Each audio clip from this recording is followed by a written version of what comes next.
Okay, All right. everyone.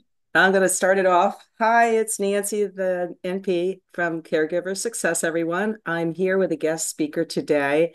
I know I haven't done one in a while. You guys been seeing some of my funky videos out there, but I always run across some these beautiful jewels out there, and one of them is Aurelia, who I met. Where did I meet you? On LinkedIn? On LinkedIn, yes. We met on LinkedIn, which is a wonderful place to find great talent out there. Aurelia, can you tell me your last name? Irvine? Erwin, Irvine? She yes. is a Colorado licensed professional counselor, and she's also licensed in addictions counseling, which is a really, really big field right now. She has been working overseas in Southeast Asia from 2020 to 2023 with the largest Manila-based counseling agency called In Touch Philippines. How cool is that? So she was addressing anxiety, burnout, particularly high pressure environments, and has developed a successful program to help individuals overcome these challenges. So welcome, Aurelia. I'm so glad you're here with me. As a caregiver, uh, whoa. And we have the holidays coming up. And so the topic we're really going to talk about is probably going to be on the holidays, but maybe you want to give us a little bit more about yourself so we get to know you. All right. Well, hello. So my name is Aurelia Erwin, and I, my thing is, I have been a counselor for a few decades. And my passion is also in health coaching. So I did get tr formal training in health coaching, but I have an autoimmune disease that I got or that realize itself, I guess, in my early 20s.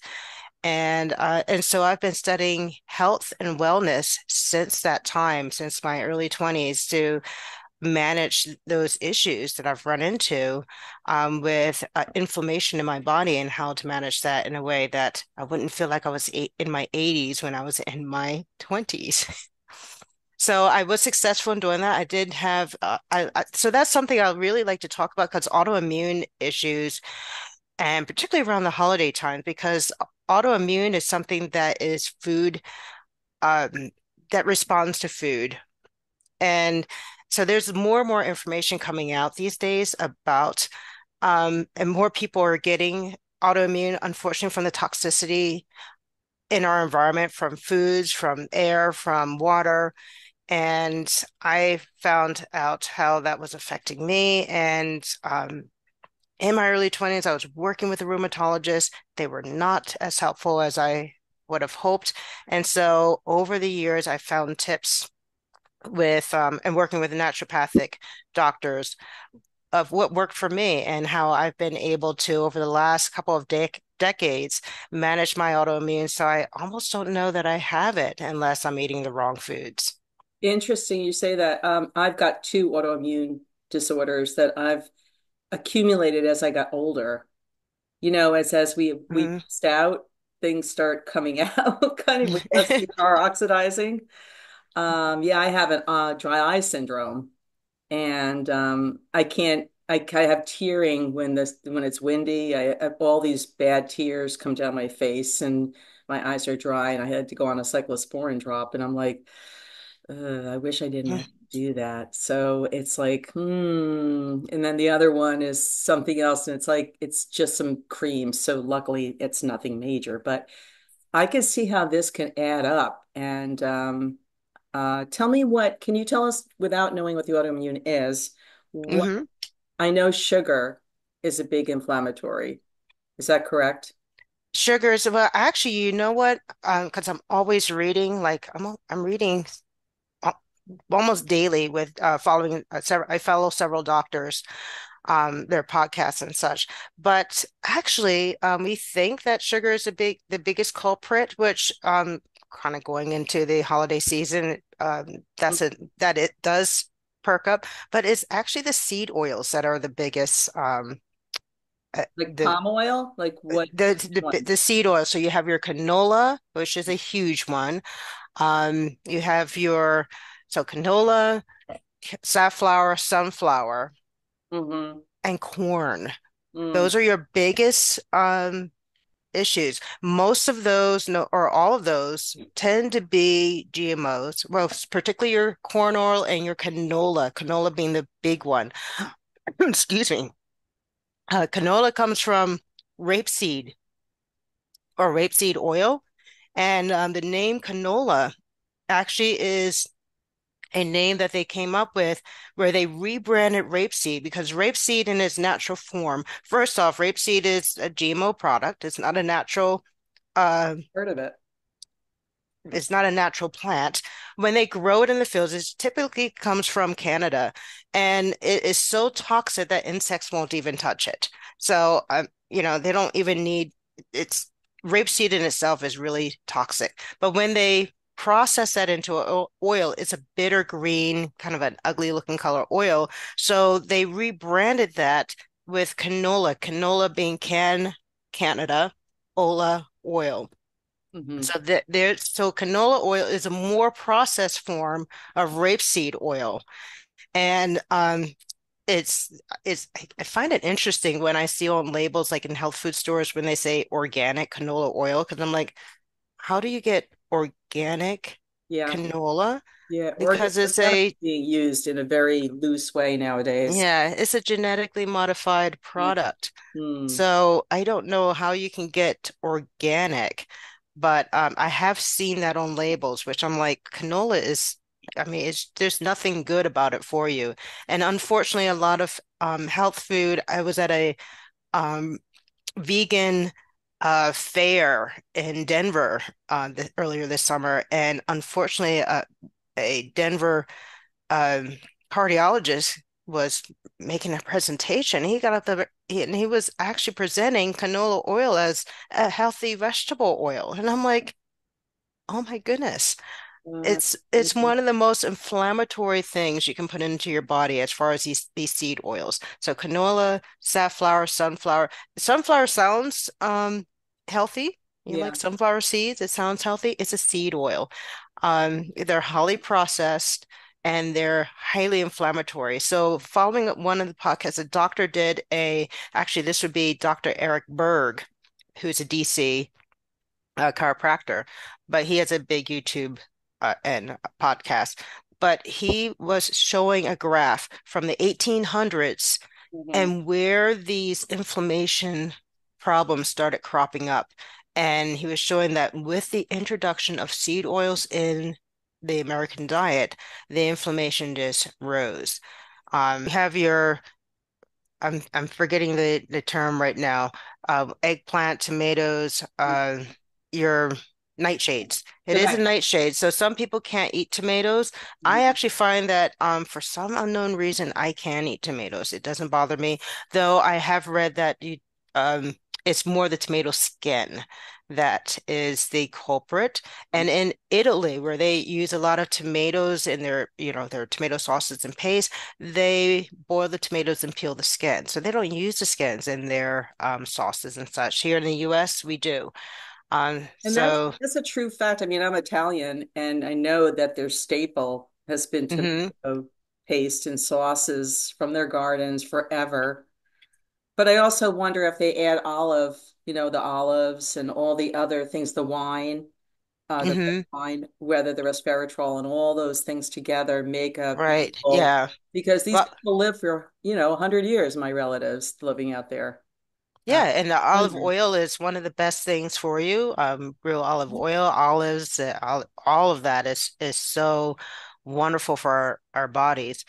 Um, Yeah, well, do you so want to get into some of the questions? Because as you can see, everybody, first of all, I don't know why I'm so white. I think the sun is coming in my back. I have this big glass window, and it's like 11 o'clock in Connecticut, and the light is coming in, this beautiful sunshine. And I look like I'm a ghost. So I'm not anemic. It just looks really funny. I'm like, oh my gosh. So I was gonna move me around, but it's too late. So we're gonna just hang in there, everybody.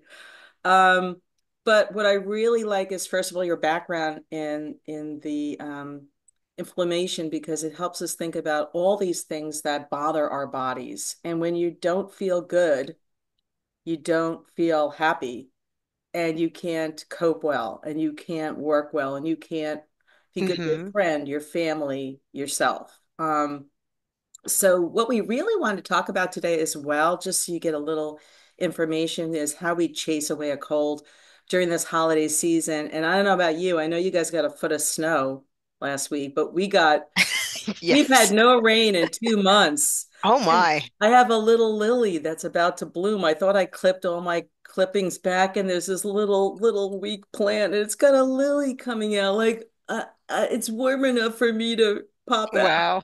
So what I'm trying to say is that we're all getting sick over here because the temperatures are all over the place. But Hmm. tell us, what do you think we should do for common colds and flu during the holiday season? Well, that's yeah, with the variations, typically our diet starts changing. We're eating a lot of sugars and sweets, and we tend to be going off our diets around this time because of hey, all the holidays coming up, getting together with friends and family and having all those goodies. So one thing is increasing your rest because we just went on daylight savings. And with holiday time, we tend to maybe we're spending more time staying up, getting up early. Mhm. Rest is important. Making sure Agreed. that putting in that self-care and getting proper amounts of sleep. Also, looking at sugars. I was just talking with some clients yesterday about diet and going into the holiday season where we're doing a lot of more baking and bringing out those sweets. And I recommend cutting recipe that call for sugar for desserts in half. In our American diet, we tend to cook with a lot of sugar. We put sugar in everything. And so when I'm cooking during the holiday seasons, I always automatically at least cut half the sugar out. It's still good. We don't have to have it really sugary sweet, and that does a lot better in our bodies. What we're wanting to do is maintain uh, try to prevent as much spiking with our glucose levels as possible. Hmm. And so, so also when you're going out and eating sweets, think about food order. Um, Food order does count. Everything just does not go into our stomach and just mix up together.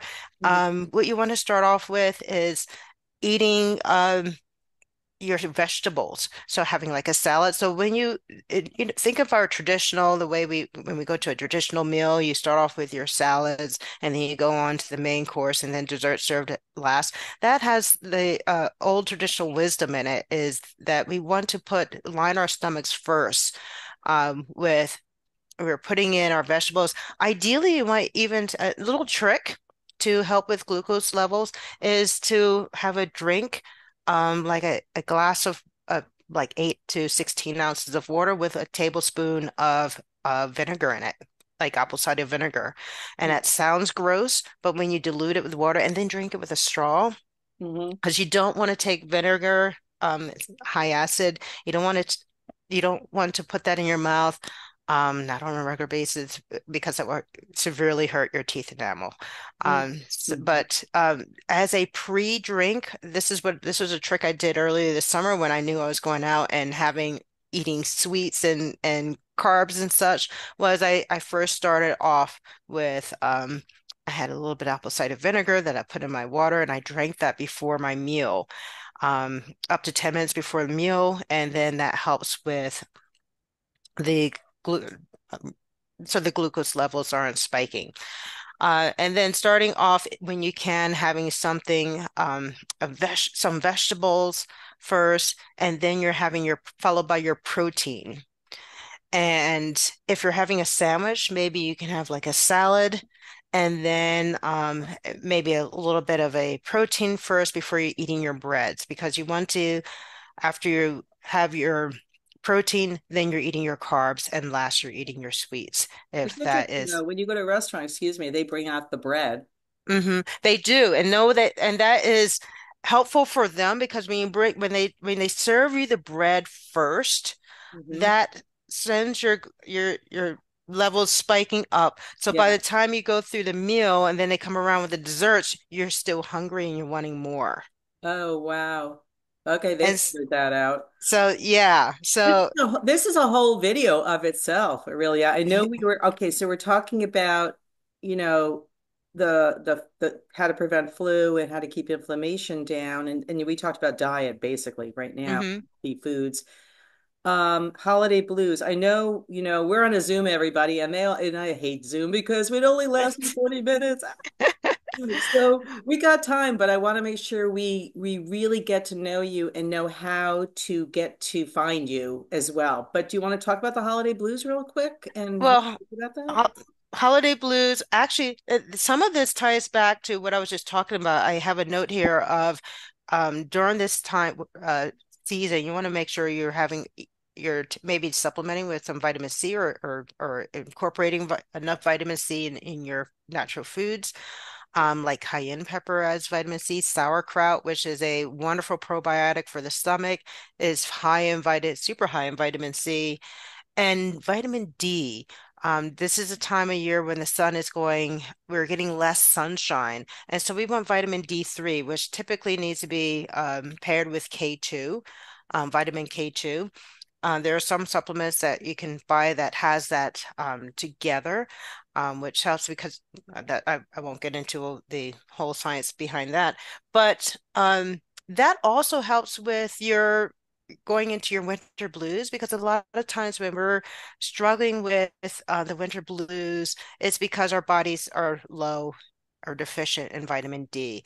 A lot of us are deficient in vitamin D or the body's not processing it very well. So that could be one way to help. It's making sure it's upping the vitamin D content. Um, Lighting is big. When you look at the Scandinavian countries during the wintertime, they lose their sunlight at some points, depending on where they are, they might lose it altogether or just have a few hours of it during the day. And the way the Scandinavians have dealt with this through time is lighting up their house. They might have a roaring fire in a fireplace, they put in candlelight, Oh, but they have beautiful little candelabras that they put all around the house and lighting up the house, and that really lightens the mood and gives it a festive quality. I put my Christmas, when I say Christmas lights, I have like a one color that actually I have it out year round, but I particularly have that lit up during the as the days get darker, I light that up and that does brighten the mood. So lighting is big.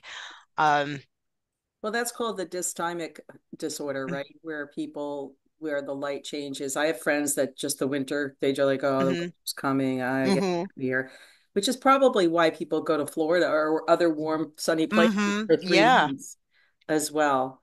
Okay.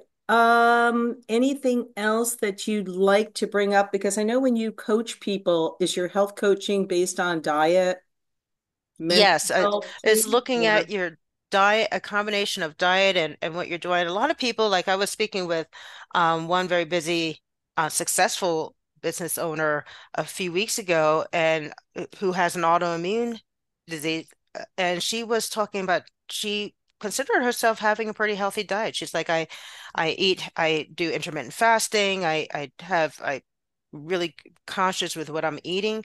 But even there's a lot of things in our diets that we are have been promoted as health foods that aren't as healthy as we would hope them to be. One of them, some things are like high carbohydrate foods like granola, um, or yogurts that have sweeteners in it that so they're high sugar content, so you're not getting the um, antibiotic or the prebiotics that you're thinking that you're and what do you think about low probiotics fat? actually.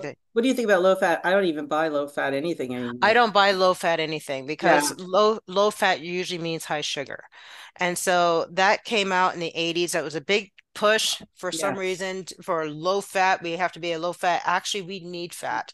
What we Yes. want though is healthy fat. Yes. So healthy fat like avocados, grass-fed butter is a really nice good one.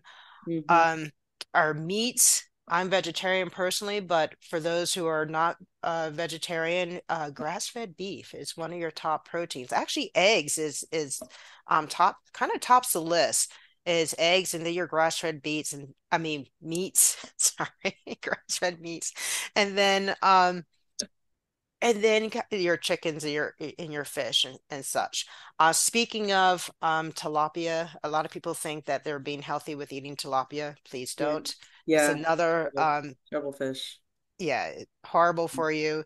I know Whole Foods sells tilapia. I used to work in a prison where I saw the process of how It's they a grew cheap fish. tilapia. Yeah, I It's a cheap know. fish. It's Cheap not good fish. for you. Actually, I've read from doctors where it's actually damaging to your heart. Wowee. So I know we have about 10 minutes left. I want to get into a couple things. People always want to know, like, first of all, how do we find you? If we want to talk about, um, tell us who would call you. Like, who would ask for health coaching with you? Just the general run-of-the-mill person, or people with So, symptoms, so or okay. Well, health coaching, I work with my health coaching program is designed for women on the go. women on the go? Okay. Though I can work with men too, but it's designed specifically as a support. I'm a female. I like to empower women who are trying to improve their diet and increase health. I particularly like to work with people who are struggling with autoimmune because that's been my story. Okay. With moving from, I've surprised doctors with my health where yes, I have an autoimmune that was really, really horrible with inflammation in the body and how that limited my mobility for several years. And I moved out of that by eliminating a lot of things from my diet. So with autoimmune, it can be more important with what you're not eating. Yeah. Um, and so the way you can find me right now, I have my website. It's my counseling website. My last name, Erivan, ERIV like Victor, YNN.com. Okay. And on there, I've added a page for health coaching because I don't yet have my website, my specific web page for health coaching up yet. But my health coaching is Petals of Change, coaching with Aravind. And I do have a page for that with a a form where you can fill out your name and email so we can talk if you want to work with me. I do have my prices on that webpage. Okay, So good. again, that's Aravind.com and you go under the health coaching tab on there. Okay. And how Uh, many sessions do people usually need, or what do you find is or do you tell me how you work with that? I'm introducing a 12-week program. Okay. Um, Initially, it's called Blossom, and so Yeah. that can be done once a week or once every other week, depending on your budget. It is health coaching is not it's a little bit pricey, but I'm working with you one-on-one to uh look at your diet specifically, and what things you can change, and how to up the energy and lower the inflammation in your body. Inflammation is what's behind most diseases, if not all Yes. diseases. Yes. So it's good that you're on my channel because the women on the go, I mean, most of the caregivers out there, and I don't want to say are gender specific women, but we tend to be the caregivers. We Hmm. take care of our friends or neighbors or whatever. Like I'm in the middle of a lot of stuff. And it's a little, we just need this help. We're also emotionally more stressful than men, it seems. We tend to bottle things up and, I don't know. I think this is a wonderful thing for my channel, Caregiver Success, you guys out there, because you're looking at my videos, but we're taking care of you too. Because if you don't, like you've heard this a zillion times now, if you're on the plane and you don't put the oxygen mask on you, you can't help the little boy next to you or the old man on the other side of you. You pass out, you can't help anybody. So don't forget that oxygen mask. It's so crucial. It sounds silly and cliche, but it's the truth of the matter. And as we all grow older and our bodies are rusting, as I said in the beginning, how are we combating the bottles in the water and what our fish are eating? And I could go into that, but I'm just saying, I also have an organic garden, a compost, and I just doing the best I can to do what you said, the grass fed, I go for my walks. Don't forget nature and getting out there because it's so good for the heart and soul, right? Um, So check out some of those videos, you guys. And maybe maybe you can promote my book a little bit that I did, Caregiver Success, that just came out. Did I show you the book? It just came last week. Oh, So exciting. big. Look at that. Good, because the coaching you do is not only health for it's mental health too. Like, Hmm. how are you taking care of somebody? And I'm not trying to toot my horn here, but I am, only because it just came out again. And I'm like, Oh, that looks beautiful. it's all about the art of listening. Do you have compassion? Change is good, like moving out of your big house, how to declutter, taking care of medical problems, and then eventually your person dies, and then you're a caregiver, but not. And what happens to you now? So, how do we move on from that role? So, you may be going to, um, or even just to get some ideas about coaching now, but while you're taking care of people is when you need to take care of yourself. Because what happens if you crash and burn before they do, the person you take care of? And I've seen that doing house calls. Just not pretty when the husband dies of a stroke and the woman with dementia in the wheelchair is still there. And I've had that happen over and over. Um, important to take care of ourselves. Is there any takeaways you have for people that you want to give them? Except we It's know how to reach you, which is really good. Yeah. Well, it's thinking of that self-care piece that's really important because unfortunately in our culture our culture is about putting it tends to be more of a focus of putting ourselves in the back on the back burner, and we want to take care of ourselves, and taking care of ourselves is not being selfish. And that's really And important to say. So yeah. important to say. I had a friend who had a jacuzzi in the backyard, and she would put on her bathrobe in the winter and she'd go out there and she'd get a facial and go, boy, is she a princess. And then I realized I did nothing for myself, taking care of house calls Hmm. for me. And I jumped into her jacuzzi and I said, this is wonderful. I say thank you so much for coming to my YouTube channel, Caregiver Success. Check out her site. I'm going to put it up there on my page. Let me know how it's going. Let's all take care of each other. From Nancy the NP at Caregiver Success. Take care. God bless. See you all Thank soon. you. And thank you so much for coming. See you later. Bye, all. Yeah.